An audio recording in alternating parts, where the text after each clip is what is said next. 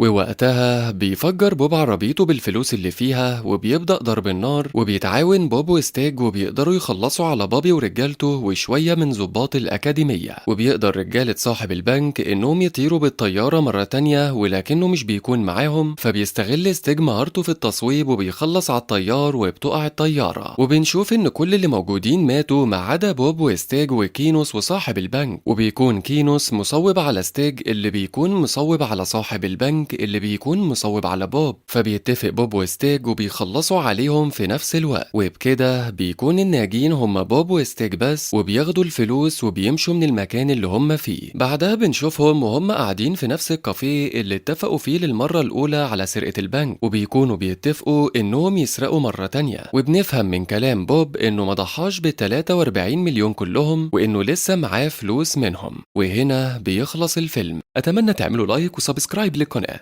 وما تنسوش تعملوا سبسكرايب لقناتنا التانية إياد عبد المنصف اللي فيها كل ملخصات الأكشن والخيال العلمي.